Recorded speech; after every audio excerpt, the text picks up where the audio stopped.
এক গভীর হাওয়ার রাত, এক অসংখ্য নক্ষত্রের রাত। বোবাপুকুরের পাড়টায় আবেশ শরীরে এসে দাঁড়িয়ে আছে এক 12-13 বছরের ছেলে। আলী কসাইয়ের ছেলে, নাম ফজল। একটা অচেনা সম্মোহনে সে অবচেতনের কোনো এক কঠোর নির্দেশে হেঁটে চলেছে উদ্দেশ্যহীনভাবেই। যেন সেই অবচেতনই শুধু জানে তাকে চলতে হবে।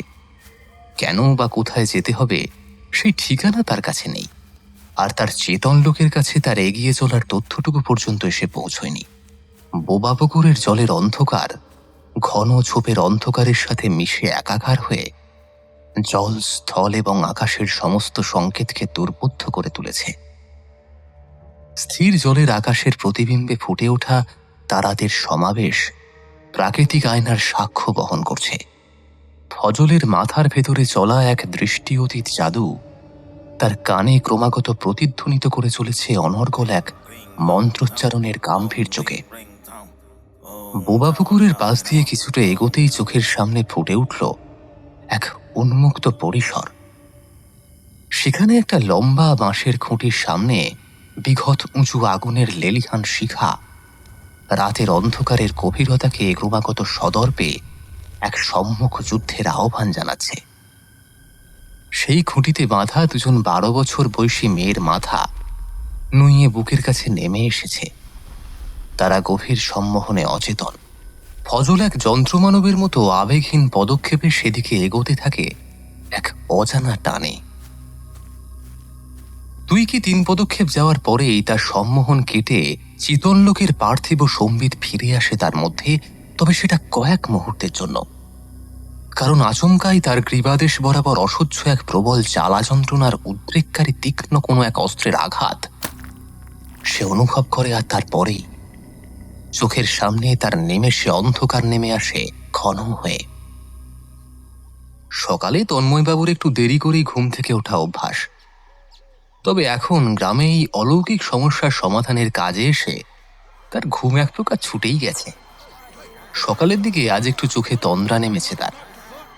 হঠাৎ এমন সময় বড় মাঠে তার তাঁবুর বাইরে হঠাৎই একটা শোরগোল শুনে সেই তন্দ্রাটুকুরও দফারফা হয়ে গেল। শুধু অল্প সময়ের মধ্যেই যেন সেই শোরগোল ধীরে ধীরে একটা বিদ্রোহের সংকেত দিতে শুরু করেছে। তিনি ব্যাপারটা কি দেখতে বাইরে বেরিয়ে এলেন। হঠাৎ করেই পরাশরবাবু এসে তাকে সাবধান করে বললেন, বাইরে বেরোবেন না স্যার, প্রচুর লোক জড়ো হয়েছে। আমাদের কনস্টেবল আর ফোর্স কোনো রকমে সকলকে আটকে রেখেছে, আর বেশিক্ষণ আটকে রাখতে পারবে কিনা সেটাও বুঝতে পারছি না। ব্যাপার কি পরশর? কাল রাতে আবার একটা খুন হয়েছে। ওই একই ঝোপের মধ্যে মাথা কাটা লাশ পাওয়া গেছে। এই ছেলের বয়সও 12। গ্রামের লোকের মুখে শুনলাম পুবগাঁয়ের আলী কসাইয়ের ছেলে ফজল। আইডেন্টিফাই করলো কি করে?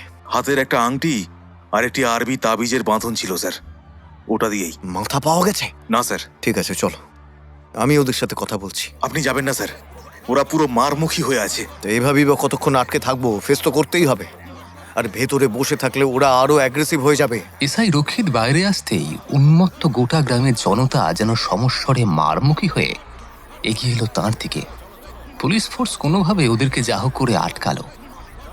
গোটা জমায়েতের একেবারে সামনে বুক চিতিয়ে দাঁড়িয়ে আছেন অঘোরচাঁদ মিত্তির আর তার ছেলে বটকৃষ্ণবাবু। এমনকি পরামানিক কর্তাও তার বিনয়ী রূপ ছেড়ে চণ্ডাল রূপ ধারণ করেছে এবার। পরিস্থিতি সামাল দেওয়া যখন প্রায় অসম্ভব, তন্ময়বাবু যত জমায়েতকে শান্ত করে কিছু একটা বলতে চাইছেন, ততই যেন তারা গলা ছাপিয়ে সেই জমায়েতের রোষ আরো বেশি করে চাগার দিয়ে উঠতে থাকে।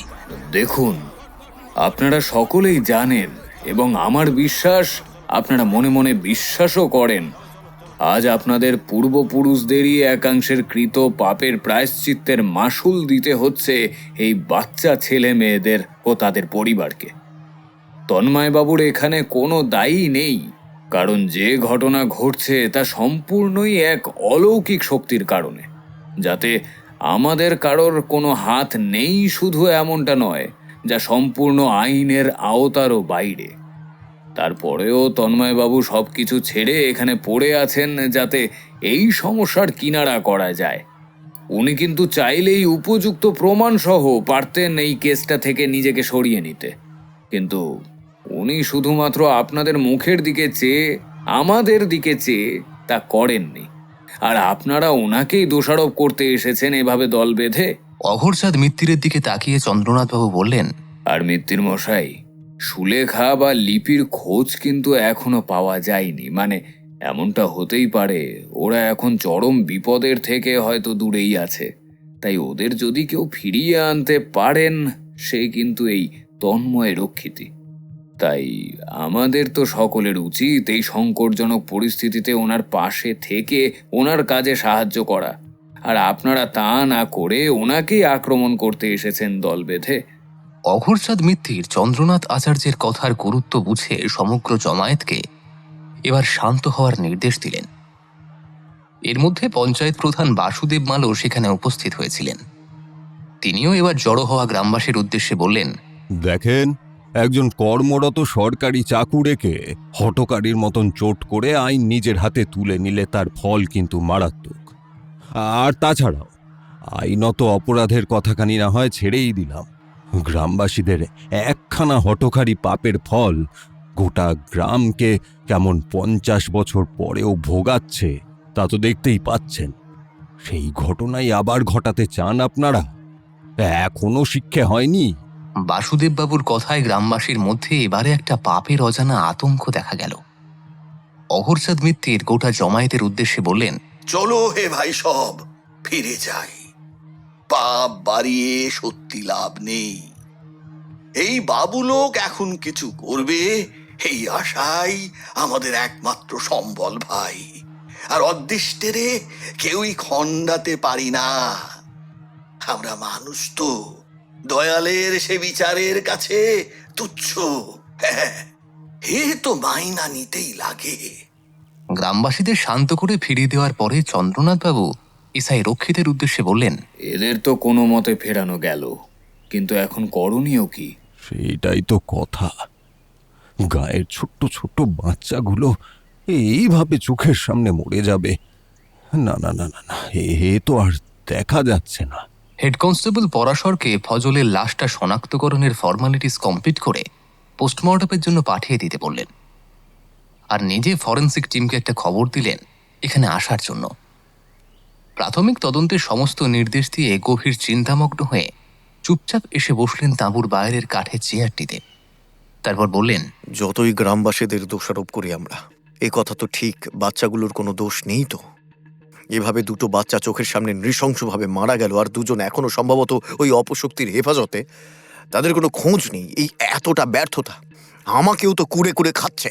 দেখুন, একটা কথা ঠিক, পারুলের আত্মা কিন্তু লিপি বা সুলেখাকে মারেনি এখনো, এটা কিছুটা নিশ্চিত হওয়া যেতে পারে। সে কিন্তু বেছে বেছে এমন পরিবারের উত্তরসূরিকেই হত্যা করলো যাদের পূর্বপুরুষ তার আর তার মেয়ের ওই নৃশংস হত্যার সাথে যুক্ত ছিল। তবে এর পর আর কে? লিপি আর সুলেখাকে এখনো কেন মুক্তি দিচ্ছে না পারুলের আত্মা?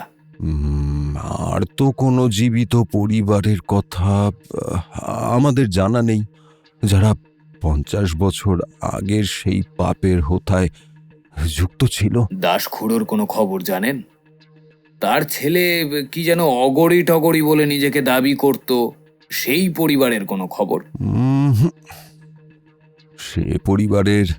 সে পরিবারের গায়ে কোনো অস্তিত্বই নেই। দাসখুড়ো এখন কোথায়? পুবগাই? তাকে তো এ চত্বরে আর দেখিনি। পুবগাঁই হবে।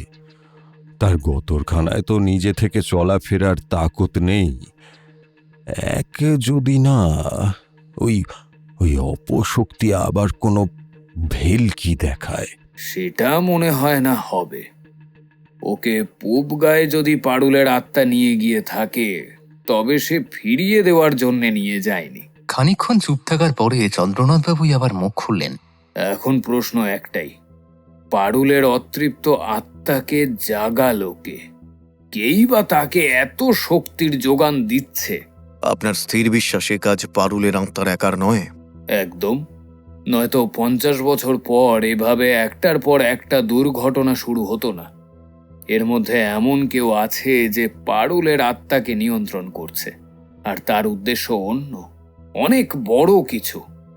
পারুলের অতৃপ্ত প্রতিশোধের রোষকে সে কাজে লাগাচ্ছে তার নিজস্ব কোনো ব্যক্তিগত স্বার্থ চরিতার্থ করতে। হঠাৎ করে তন্ময়বাবুর যেন কিছু একটা খেয়াল হলো। তিনি মুহূর্তের আর কোনো অপেক্ষা না করে পড়ি মরি করে ছুটে বেরিয়ে গেলেন তাঁবু লাগোয়া বড় মাঠ ছেড়ে দূরে, প্রায় চোখের নিমেষেই। কি হলো? হ্যাঁ, কাজ আছে। আমি যাব না, আমি আসছি।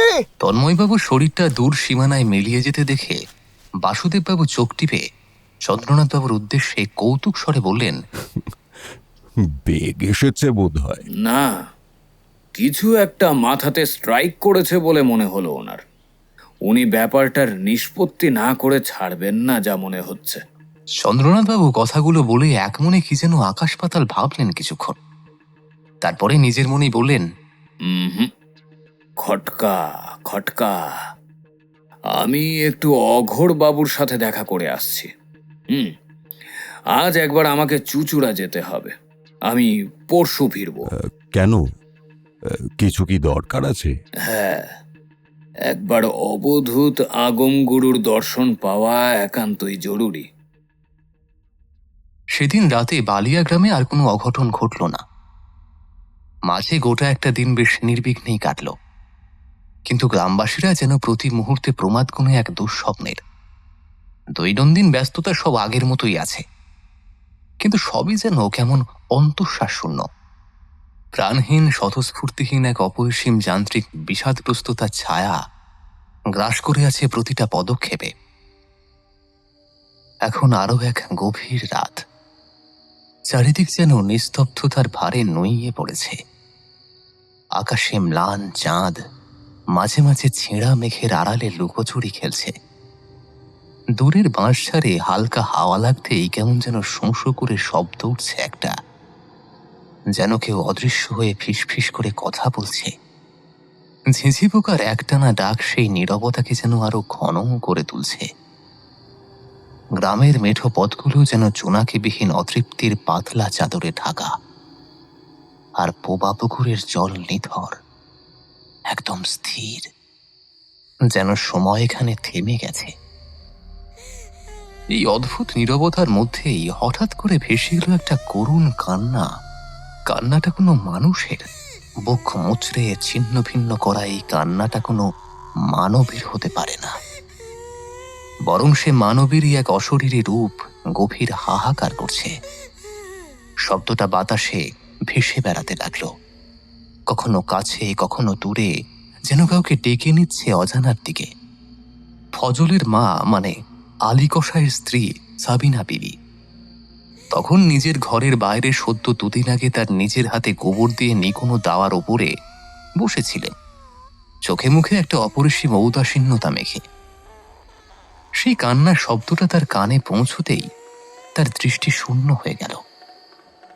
ধীরে ধীরে তার চোখের সমস্ত ভাব নিস্তেজ হয়ে এলো, চোখ ভরে এলো এক অদ্ভুত সম্মোহনে, যেন নিজের ইচ্ছাশক্তি হারিয়ে তিনি পরিণত হলেন একটা যন্ত্রমানবীতে।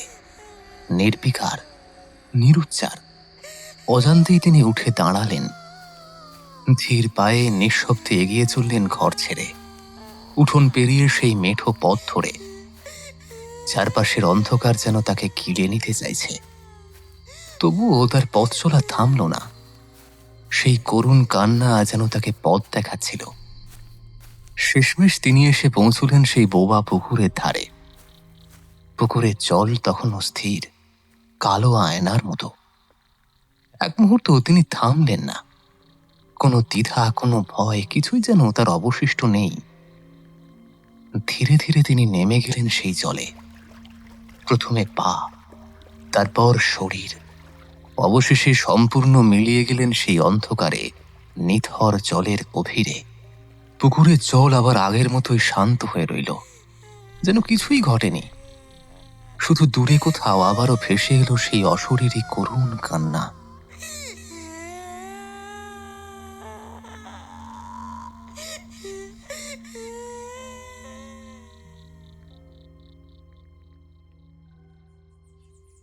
পরদিন প্রায় সূর্য যখন মাঝ আকাশে, তখন সাদা ধুতি আর রোদে হাঁটার পরিশ্রমে ভিজে জবছবে হওয়া শরীরটার সাথে ল্যাপটানো সাদা পাঞ্জাবির মোড়কে মাঝবয়সী চন্দ্রনাথ আচার্যকে হন্তদন্ত হয়ে আসতে দেখা গেল গ্রামের একমাত্র পিচঢালা রাস্তার বাঁদিক বরাবর বিস্তৃত তরমুজ ক্ষেতের আল ঘেঁষে। আশাহত গোটা গ্রামবাসী। আজ যেন সে নিজে অজানা অপশক্তির প্রকোপে মুখ আর সারল্যকে পর করে জটিল স্তব্ধতাকে আপন করে নিয়েছে। গ্রামে ঢুকতে চন্দ্রনাথবাবুর কানে এলো পূবগাঁয়ের ফজলের মায়ের আত্মহত্যার করার খবরটা। চণ্ডীমণ্ডপের ধার ঘেঁষে যে মেঠো পথটা নেমে গেছে সোজা অঘোরচাঁদ মিত্রের বাড়ির দিকে, সেখানে কিছু বৃদ্ধ জটলা করে বিষণ্ণ মুখে এই সব কথাই আলোচনা করছিল। তাদের কথায় স্পষ্টতই প্রকাশ্য যে আপাতত আশঙ্কার প্রমাদ গোনা ছাড়া আর কোনো পরিত্রাণের উপায় জানা নেই। গোটা একটা জীবন্ত গ্রাম যেন কোনো জাদু বলে মৃত্যুপুরীতে পরিণত হয়েছে। অঘোরচাঁদ মিত্তিরের বাড়িতে যখন পৌঁছলেন চন্দ্রনাথ আচার্য, তিনি দেখলেন মিত্তির মশাই এক উঁচু পাহাড়ের দৃষ্টি নিয়ে স্থবিরের ন্যায় ঘরের চালার দিকে চেয়ে আছেন। ছেলে বউয়ের মধ্যেও বাড়িতে বাইরের লোক প্রবেশের যে সাধারণ প্রভাব যে কোনো গৃহস্থেই পড়ে, তার লেশমাত্র খুঁজে পাওয়া গেল না। তার আগমনে মিত্তির বাড়ির পরিবারের সদস্যদের মধ্যে বিন্দুমাত্র রেখাপাত ঘটল না। চন্দ্রনাথবাবু ন্যূনতম কোনো ভনিতা না করেই সোজা অঘোরচাঁদ মিত্তিরের দুটো হাত ধরে বললেন, মিত্তির বাবু, আর 1-2 প্রহর, তারপরে গ্রামবাসীর এই সমস্যার নিষ্পত্তি ঘটবে এই চন্দ্রনাথ আচার্য। আমি আপনাকে কথা দিলাম। অঘোরচাঁদ মিত্তির এবার ধীর গতিতে তার পিঠ সোজা করলেন নিজে চেয়ার ছেড়ে। তারপরে চন্দ্রনাথ বাবুর দিকে তাকালেন আলস্য আর সংকট মাখা দুটো চোখ তুলে। বললেন, যা পারো করো। আমি জানি না সুলেখা, লিপি ওরা সব কেমন আছে। যদি একটিবার নাতনিটার খবরটুকুও পেতাম হে। ওরা ভালো আছে মিত্তির মশাই, আপনি আমাকে বিশ্বাস করতে পারেন। আচ্ছা, তন্ময় বাবুকে দেখছি না, তিনি কোথায়? আছেন হয়তো ওনার তাঁবুতে, নয়তো তদন্তের কাজে ব্যস্ত, জানি না। আর বাসুদেব বাবু? কিচ্ছু জানি না চন্দ্রনাথ, কিচ্ছু জানতেও চাই না। একটু আমাকে বিশ্বাস করুন, আর একটু সময় দিন। আমি কথা দিচ্ছি, গ্রামের অভিশাপ আমি দূর করবই। কিভাবে করবে? আজ সন্ধে 6টায় বোবা পুকুরের ধারে আমি এক মহাযজ্ঞের আয়োজন করব। আর আমার বিশ্বাস, সেই যজ্ঞের মধ্যে দিয়েই সব সমস্যার সমাধান ঠিক করব আমি। বেশ, দেখো কি করতে পারো। তবে আপনাকে, বাসুদেব বাবুকে, পরামানিক কর্তা আর তন্ময় বাবুকে উপস্থিত থাকতে হবে। আমি তন্ময় বাবুর সাথে কথা বলে নিচ্ছি এখনই। আপনি বাকিদের একটু রাজি করান। আমার শরীর আর দিচ্ছে না হে চন্দ্রনাথ। এইটুকু একটু করে দিন, বাকি আমি কথা দিচ্ছি। আর গ্রাম এমন থম মেরে থাকবে না। বেশ। বোবা পুকুরের ধারের সেই শুষ্ক মাটি যেন দিনভর অপেক্ষায় ছিল। কিছু ঘটবে, অদৃশ্য কোনো শক্তি জেগে উঠবে আজ রাতে। সন্ধ্যার শেষ আলো যখন পুকুরের জলে রক্তিম ছায়া ফেলে মিলিয়ে গেল, তখন শুরু হলো চন্দ্রনাথ আচার্যের মহাযজ্ঞের আয়োজন। চারিদিকে ধূপের ধোঁয়া ধীরে ধীরে উঠছে, যেন অদেখা কারোর উদ্দেশ্যে সংকেত পাঠাচ্ছে। বাতাসে এক অদ্ভুত ভারী ভাব, শব্দহীন অথচ তীক্ষ্ণ। অঘোরচাঁদ মিত্তিরের চোখে সেই চিরচেনা স্থিরতা নেই, বরং এক ধরনের গোপন উৎকণ্ঠা। সাব ইন্সপেক্টর তন্ময় রক্ষিত হাত গুটিয়ে দাঁড়িয়ে আছেন, যেন আইন আর অজানার মাঝখানে আটকে পড়েছেন তিনি। পঞ্চায়েত প্রধান বাসুদেব মাল বারবার গলা খাঁকারি দিচ্ছেন, কিন্তু কোনো কথা বেরোচ্ছে না। আর পরামানিক কর্তা তিনি শুধুই তাকিয়ে রয়েছেন, স্থির এবং নিঃশ্বাস প্রায় থমকে আছে তার। চন্দ্রনাথ আচার্যের কণ্ঠস্বর গভীর এবং ধীর, মনে হচ্ছে যেন মাটির তলা থেকেও প্রতিধ্বনি উঠছে। আগুন জ্বলে উঠতেই লেলিহান শিখা অস্বাভাবিকভাবে তুলে উঠল, যেন বাতাস নয়, অন্য কিছু তাকে নাড়াচ্ছে। পুকুরের জলে তখন এক অদ্ভুত ঢেউ, কোনো হাওয়া নেই, তবু সেখানে তরঙ্গ উঠছে। এক মুহূর্ত চারপাশ স্তব্ধ হয়ে গেল, শুধু মন্ত্র, আগুন আর সেই অদৃশ্য উপস্থিতি। তন্ময়রক্ষীদের চোখে ভেসে উঠল এক ঝলক। কেউ যেন দাঁড়িয়ে আছে পুকুরের ওপারে। মানুষ না অন্য কিছু। সে অন্ধকারের বুকে এক চিলতে আলোক শিশুর মতো কাঁদতেই আর কিছু নেই। এই কি তবে? বাসুদেব মাল ঠোঁটে আঙুল ঠেকিয়ে চুপ করে ইশারা করলেন।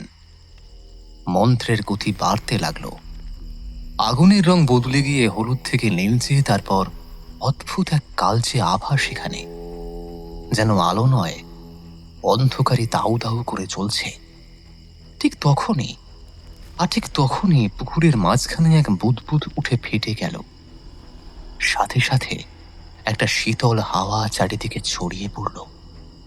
কারোর মুখে কোনো কথা নেই, কিন্তু প্রত্যেকেই বুঝল সেই যজ্ঞ কেবল এক আচার নয়, এর আহ্বান কেউ শুনছে এবং সেখানে খুব কাছেই আছে।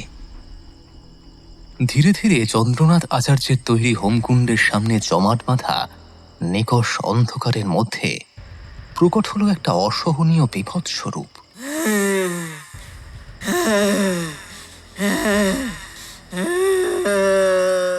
যেন প্রাচীন অভিশাপের বুক ফুঁড়ে বেরিয়ে আসা এক আদিম জান্তব প্রেত মূর্তি। তার গোটা শরীর জুড়ে রক্তহীন ফ্যাকাশে চামড়ার নীল শিরাবিন্যাসের অস্বাভাবিক ঘন ঘটা, এবং সেই শিরাবিন্যাস তার পুড়ে কুঁচকে যাওয়া চামড়ার মধ্যে দিয়েও প্রকট বিদ্যমান। মারিবিহীন দাঁতের সার এবং বিকৃত সেই মুখের একপাশে কোটর থেকে চুলে পড়া চোখ, আর স্থানে স্থানে খুবলে আসা পোড়া মাংসল খণ্ড যেন সে আরো বিভৎসটার অনুঘটক। এক তীব্র তীক্ষ্ণ অপার্থিব চিৎকারে বোবাপুকুরের ধারের সমস্ত নীরবতাকে এক লহমায় চুরমার করে দিতে চাইছে সে। বুক মোচড়ানো সেই হাড় হিম করা চিৎকার। চন্দ্রনাথ আচার্য বাদে সকলেই ভয়ে কুঁকড়ে গিয়ে অজানা কোনো বিপদের প্রমাদ গুনছেন। চন্দ্রনাথ আচার্য ধীরে ধীরে তার আসন ছেড়ে উঠে দাঁড়ালেন। সকলকে অবাক করে তিনি নির্দ্বিধায় পারুলের সেই অতৃপ্ত আত্মার হাত স্পর্শ করে দিলেন। পারুলের ফ্যাকাশে রক্তহীন হাত জুড়ে খেলে গেল এক নীলচে আভা। এক মুহূর্তের শিহরণে ঝটকা দিয়ে উঠল তার কোটা অলৌকিক রূপ। সকলকে অবাক করে দিয়ে পারুলের আত্মার সেই প্রতিহিংসাপরায়ণ হিংস্রতার অভিব্যক্তি মুহূর্তেই যেন শান্ত হয়ে অমোঘ স্নিগ্ধতায় ভরে উঠল চারপাশ। এক দৃষ্টি সে তাকিয়ে আছে চন্দ্রনাথ আচার্যর দিকে। চন্দ্রনাথবাবু এবার শান্তভাবে বললেন, এ কি করলে তুমি পারুল? পারুলের চোখ দিয়ে গড়িয়ে পড়ল কয়েক ফোঁটা নোনা জলের ধারা, আর চোখ যেন কোনো এক মন্ত্র বলে সমস্ত জিঘাংসা ছেড়ে অসহায়তা আর করুণায় ভরে উঠল। চন্দ্রনাথবাবু বললেন, যে লোক দেহশুদ্ধির নামে একদিন তোমাকে অবৈধ উপায়ে ভোগ করতে চেয়েছিল, তুমি গিয়ে তার বশ্যতায় স্বীকার করলে। যার বাবা একদিন তোমার শরীর পায়নি বলে তোমার আর তোমার মেয়ের গোটা শরীরটাকে জ্বালিয়ে দিল, তাদেরই দলে সামিল হলে। সেই ক্ষমতালোভী মানুষদের ব্যক্তিগত স্বার্থ চরিতার্থ করতে নিজেকে সমর্পণ করলে। এবারে এক অসহ্য যন্ত্রণায় চিৎকার করে উঠল পারুলের আত্মা। সে যন্ত্রণার তীব্রতা এতই প্রবল যে পারুলের আত্মার অভ্যন্তর থেকে ক্রমে ক্রমে এক এক করে প্রকট হয়ে উঠল আরও 4টে অতৃপ্ত আত্মা। তাদের একটার মুখ জুড়ে অসম্ভব ভেঙে পড়ার যন্ত্রণা, আর একটার মুখ যেন ফেটে পড়তে চাইছে তীব্র ক্রোধে, আর একটার মুখ যেন সমঝোতার বশ্যতা স্বীকার করে অচেনা কিছুকে হাতড়ে বেড়াচ্ছে। তো অপর একটা মুখ জুড়ে প্রকট অন্তঃশ্বাস শূন্যতা। চন্দ্রনাথবাবু সেই 4টে অবয়বের দিকে অঙ্গুলি নির্দেশ করে বললেন, এদের চিনতে পারছো পারুল? এরা তোমারই ভিতর বসবাস করা দুঃখের প্রথম 4টি স্তর। ওই যে অবয়বটা যন্ত্রণায় ভেঙে পড়েছে, ওটা আমাদের দুঃখের প্রথম স্তর, অস্বীকার। ও এখনো মানতে চাইছে না যে তোমার ঝিনুক আর পৃথিবীতে নেই। তাই সে লিপি আর সুলেখাকে বারবার আগলে রাখতে চেয়েছে, তার মধ্যে ঝিনুকের ছোঁয়া পেতে চেয়েছে। আর ওই যে অবয়বটার চোখে মুখে অসম্ভব ক্রোধ, ওটা দুঃখের দ্বিতীয় স্তর, রাগ। যে রাগ থেকে জন্ম হয়েছিল প্রতিশোধের, যে প্রতিশোধ থেকে আসে জিঘাংসা, যার বশীভূত হয়ে তুমি হত্যা করলে বিল্টুকে। আর সেই হত্যাই সুযোগ করে দিল তোমাদের দাস খুড়োর তন্ত্রসিদ্ধ ছেলেকে আরো আরো ক্ষমতা সম্পন্ন হতে। দাস খুড়োর ছেলের বয়স বর্তমানে প্রায় ৮০, কিন্তু কঠোর তন্ত্র সাধনার মধ্যে দিয়ে সে নিজের মধ্যে থাকা শক্তিকে ত্বরান্বিত করতে পারে, আর তাকে বার্ধক্য গ্রাস করে না। তার এই গ্রামের ওপর ক্ষমতা দখলের যজ্ঞের জন্য দরকার ছিল কিশোর কিশোরী বয়সে প্রবেশ করা গ্রামের ছেলে মেয়েদের মাথার, যে মাথাকে যজ্ঞে আহুতি দিয়ে সে গ্রামটাকে যুক্তিবাদী যুব সমাজ শূন্য করে গ্রামে নিজের একচ্ছত্র আধিপত্য স্থাপনের চক্রান্ত করে। বসাকদের ছেলেকে তুমি খুন করাতে তার কাজটা আরো সহজ হয়ে যায়। সে শুধু লাশের মাথাটা নিপুণভাবে কেটে নিয়ে চলে যায় হোম কুণ্ডে সমর্পণের কাজে লাগাবে বলে। সে বুঝলো যে একমাত্র তুমি পারো তাকে তার উদ্দেশ্যে সহায়তা করতে। এবার এলো তোমার তৃতীয় রূপ, অর্থাৎ দুঃখের তৃতীয় ধাপ, সমঝোতা। তুমি হাত মেলালে সেই পাপের হাতে যে একদিন তোমার আর ঝিনুকের মৃত্যুর জন্য পরোক্ষভাবে দায়ী, আর তার বাবা দাস খুড়ো প্রত্যক্ষভাবে। নিজের প্রতিশোধ চরিতার্থ করতে তার সাথে তুমিও নেমে গেলে গ্রামের ক্ষতি সাধনে। আর দাস খুড়োর সেই তন্ত্রসিদ্ধ ছেলে তোমার প্রতিশোধ স্পৃহাকে প্রকট করে আড়ালে সে তার ষড়যন্ত্র চালিয়ে গেল। এবার তুমি তাকে এনে দিলে ফজলের লাশ, আর সে একই উপায় তার শক্তি বৃদ্ধি করতে লাগলো। সত্যি করে বলো তো পারুল, তুমিও বুঝতে পেরেছিলে যে তুমি ঠিক করছো না? তুমিও বুঝতে পেরেছিলে তুমি ব্যবহৃত হচ্ছ? তুমিও কি বুঝতে পেরেছিলে প্রতিশোধ সম্পন্ন করেও তুমি শান্তি পাওনি? পারুলের আত্মা এক দৃষ্টে অসহায়ের মতো চন্দ্রনাথ বাবুর দিকে চেয়ে থাকতে থাকতে এবার অসম্ভব ভেঙে পড়ল।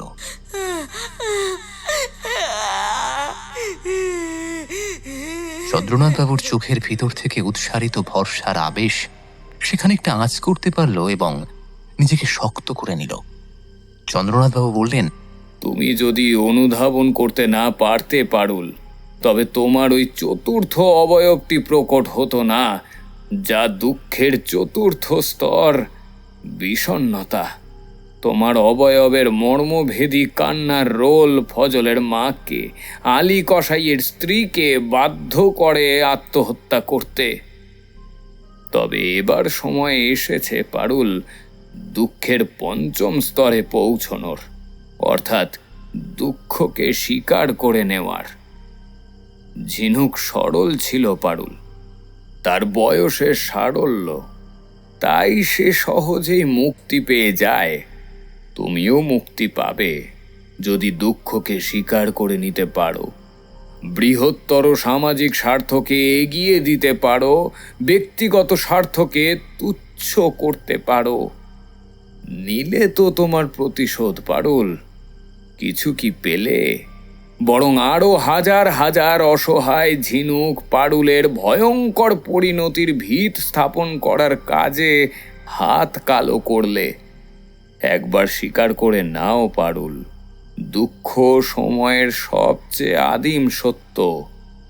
যবে থেকে সময়ের জন্ম, ঠিক তখন থেকেই মাঝে যতটুকু সুখের দেখা আমরা পাই, সেটুকুই আমাদের পাওনা।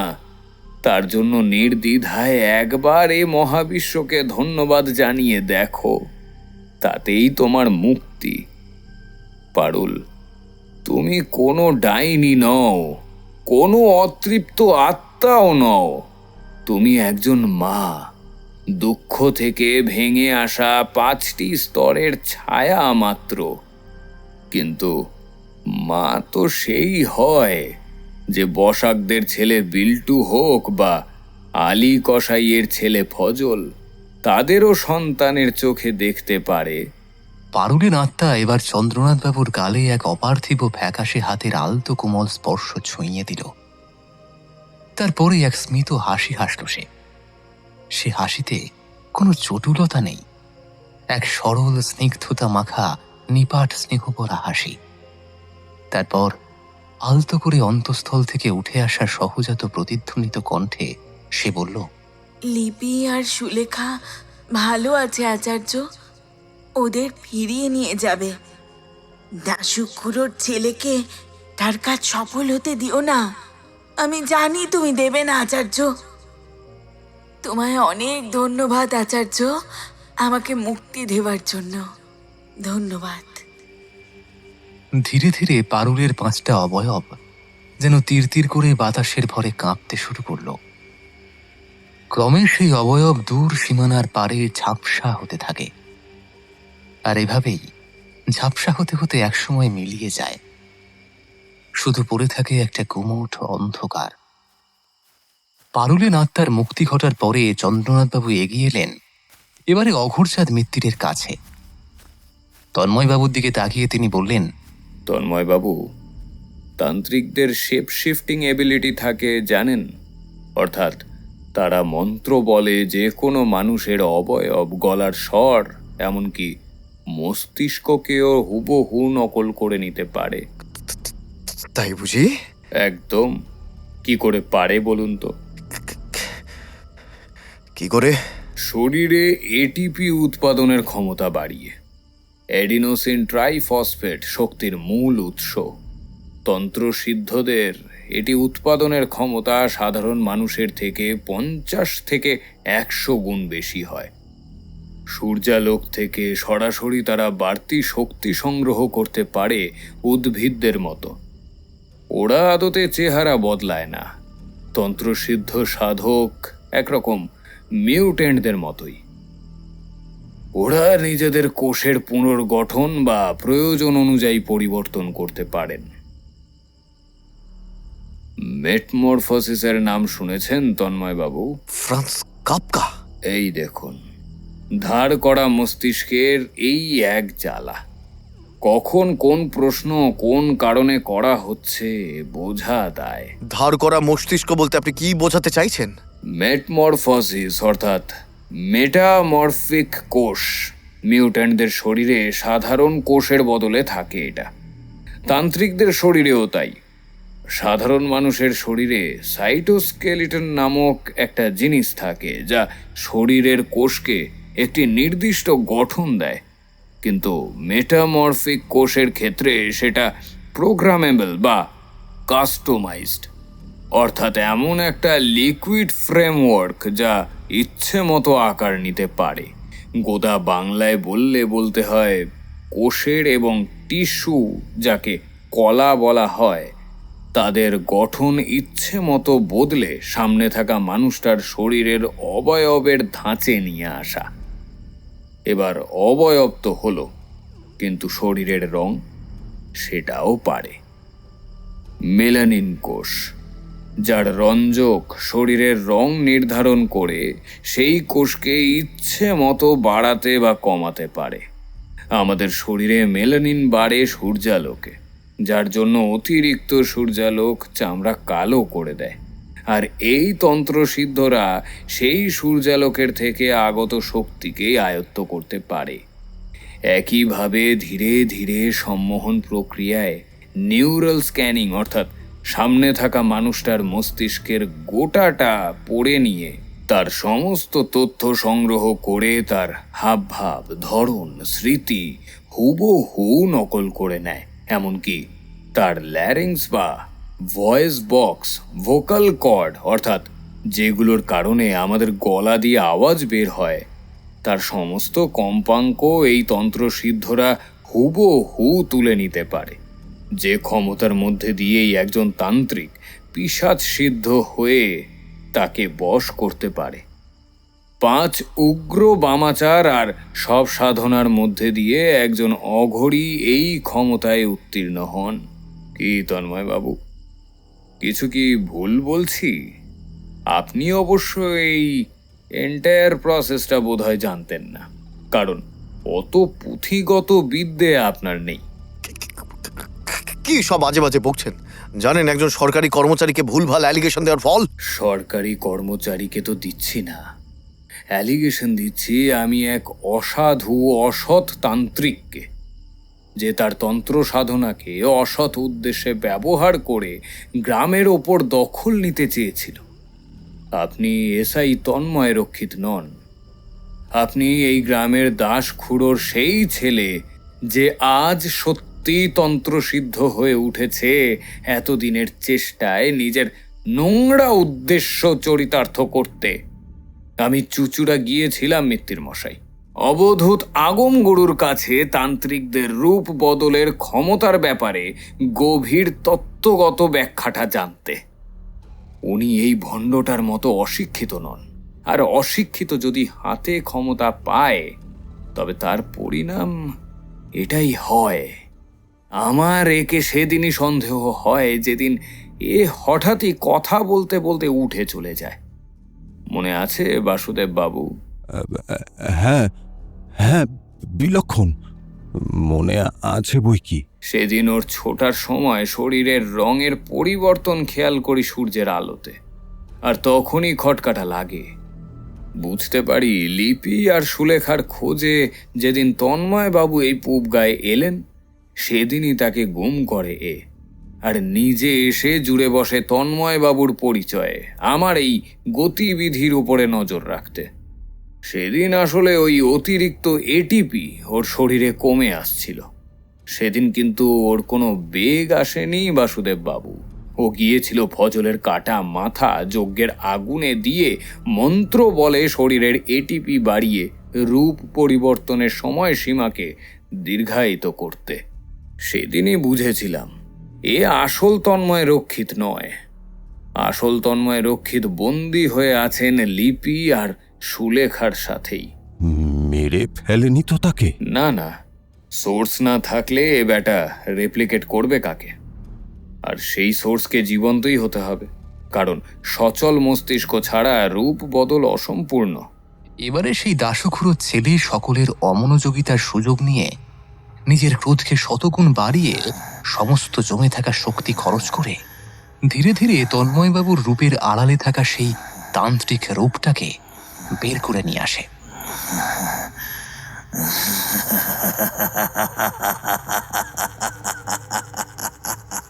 সে কি ভয়ঙ্কর রূপ! জটাজুটের আড়ালে থাকা আসল মুখটা চেনা দায় হয়ে দাঁড়িয়েছে। মাথার জটা অসীম পাক দিয়ে যেন আকাশের সামিয়ানায় হাত ছানিয়ে দিচ্ছে।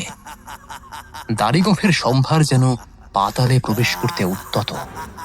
কপালে রক্ত তিলক, গায়ে টকটকে লাল জোব্বা, হাতে গলায় রুদ্রাক্ষের আধিক্য, আর চোখ দুটো যেন রক্ত জবার রূপ নিয়েছে। সেই অনাদি প্রাচীন অপার্থিব রূপ দেখলেই গা যেন শিউরে ওঠে। সকলেই ভয়ে তটস্থ, একমাত্র চন্দ্রনাথ আচার্য ছাড়া। তার মুখে একরা স্মিত হাসি। তিনি বললেন, আপনি ভেবেছিলেন প্রশাসনিক ব্যবস্থাকে ব্যবহার করে তার আড়ালে নিজেকে রেখে নিজের পাপ কাজগুলো চালিয়ে যাবেন, কিন্তু সে ঘুরে বালি ঢালার লোক যে এসে গেছে তা আপনি জানতেন না। কে বালি ঢালবে? তোর মতো অপারচিন ঢাল দেখি। এখনো আমার ব্রহ্মাস্ত্র আছে, যা তুই জানিস না। জানি রে পাষণ্ড, আর এও জানি সে ব্রহ্মাস্ত্রকে পরাস্ত করার শক্তি আমার নেই, কিন্তু একজনের আছে। তোর অক্ষর আর বীজ মন্ত্রকে নিমেষে দমিয়ে দিতে পারে। কে সে? যে লিপি সুলেখা আর আসল তন্ময় বাবুকে ছাড়িয়ে নিয়ে আসছে। এক নারী শক্তি, যার নিষ্পাপ চোখের সামনে তুই এক সামান্য শিশু, যার শরীর জুড়ে বইছে মল্লিকপুরের অষ্টাদশ শতকের এক সাত্ত্বিক পুরোহিতের রক্ত। ওং ক্রিং ক্রিং লং ধং, ওং রিং রিং ধং, ওং চাউন্ডায় নমঃ, তান্ত্রিক এবারে তার ব্রহ্মাস্ত্র অক্ষরের বীজমন্ত্র জপ করতে শুরু করে। চন্দ্রনাথ আচার্য সহ বাকি সকলের দেহ মাটির সাথে যেন এঁটে বসে যায়। ঠিক এমন সময় একটা কান ফাটানো গুলির শব্দ শোনা যায়, আর তাতে সেই তান্ত্রিক মূল কাটা কলা গাছের মতো মাটিতে লুটিয়ে পড়ে। পা চিপে ধরতেই হাত ভরে উঠে আসে রক্ত। সমস্ত বাড়তি শক্তি তো ক্রোধেই খরচ করে ফেললি রে। সেলফ হিলিং এর শক্তির প্রয়োগ কি করতে পারবি আর? কথা শেষ হতে না হতেই তান্ত্রিকের সেই ক্ষতস্থান ধীরে ধীরে চোখের নিমেষে নির্মূল হতে শুরু করলো। একটা 6 ইঞ্চির গুলি এই অঘরীকে কাত করতে পারে না রে। আমি সব সাধনায় সিদ্ধ, মরার খুলিতে সোমরস পান করি।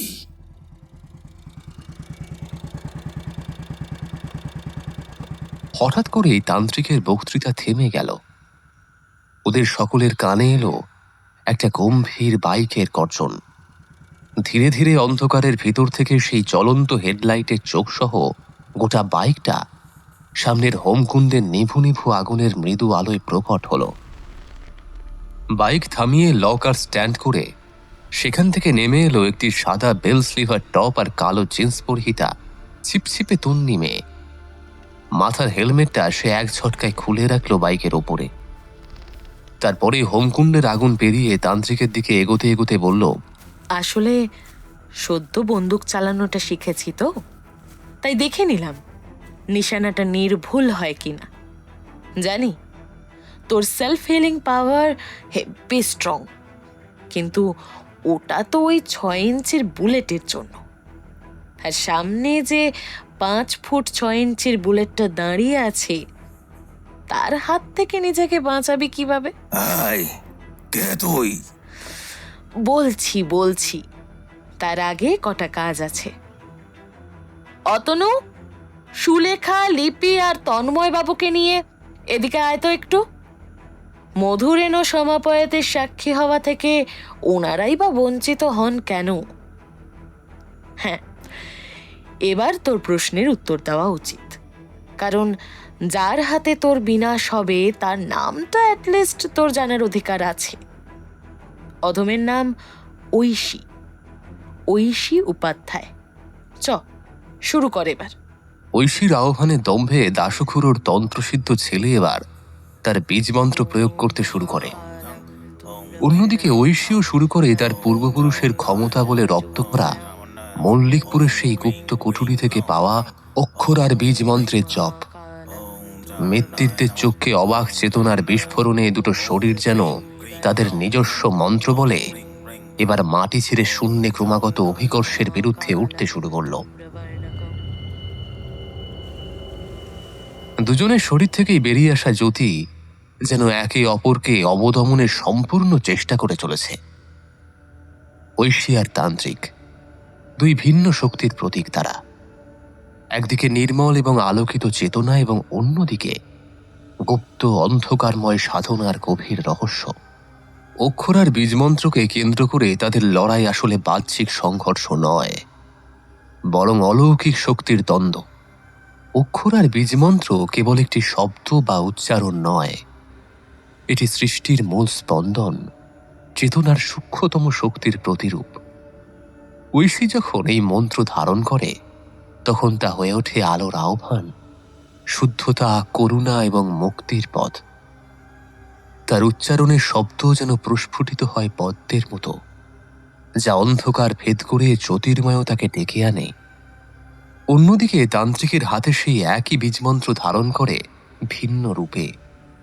তার সাধনা গূঢ়, কখনো ভয়াল, কখনো রহস্যাবৃত। সে মন্ত্রকে ব্যবহার করে শক্তিকে বশে আনার জন্য, প্রকৃতির অদৃশ্য নিয়মকে নিয়ন্ত্রণের আকাঙ্ক্ষায়। তার উচ্চারণের শব্দ যেন ঝড়ের মতো চঞ্চল, তীব্র, আবার কখনো কখনো ধ্বংসাত্মক। এই লড়াই তাই শব্দের লড়াই নয়, বরং দৃষ্টিভঙ্গির লড়াই। একই বীজমন্ত্র একদিকে সৃষ্টির এবং অন্যদিকে নিয়ন্ত্রণের প্রতীক। ঐশীর মন্ত্র যেখানে মুক্তির দিকে ধাবিত হয়, তান্ত্রিকের মন্ত্র সেখানে শক্তির আধিপত্য প্রতিষ্ঠার প্রচেষ্টা করে। একসময় সেই অঘরী বুঝতে পারে ঐশীকে এইভাবে বেশিক্ষণ আটকে রাখা বা দমন করা সম্ভব নয়। সে তার বীজমন্ত্রের সর্বোচ্চ জোর প্রয়োগ করল এবার, আর ঐশী ততই ছিটকে দূরে গিয়ে পড়ল একটা বিপুল গাছের গুঁড়ির গোড়ায়। কাঁটা ঝোপে পড়ে গিয়ে তার হাত পা ছিঁড়ে গেল। পাথরের আঘাতে কপাল ফেটে গিয়ে রক্ত ঝরছে। সে ওই অবস্থাতেই কোনো মতে উঠে দাঁড়িয়ে কপাল থেকে ঠোঁটের কোণায় নেমে আসা রক্তের ধারা মুছে নিয়ে বলল, ব্যাস এইটুকুই? এই বলে আবারও তার বীজমন্ত্রের জপ শুরু করে দিল সে। তান্ত্রিকের ওপর এবার যেন উপর্যুপুরি অলৌকিক আঘাত হানতে শুরু করলো ঐশী। আর সেই আঘাতের মাঝে কোনো প্রত্যাঘাতের ফুরসত না পেয়ে তান্ত্রিক যেন এক অসহায় শিশুর মতো হাত পা ছুঁড়ে যায় শূন্যে। ঐশী এবার তার মন্ত্রের শেষ শক্তি প্রয়োগ করে সর্বোচ্চ সংহারের দাপটে। আর তান্ত্রিক সেই দাপট সহ্য করতে না পেরে ছিটকে পড়ল বোবা পুকুরের ধারে। এবারে ঐশী তার জপ বন্ধ করে এক দৃষ্টে চোখের অস্থির পলককে স্থির করে তান্ত্রিকের ওপরে সেই দৃষ্টি নিক্ষেপ করে এগোতে থাকে। তান্ত্রিক যেন ঐশীর চোখের সেই পবিত্রতা আর নিতে পারে না। সে অসহ্য যন্ত্রণায় আর্ত চিৎকারে আকাশ পাতাল আলোড়িত করে তোলে।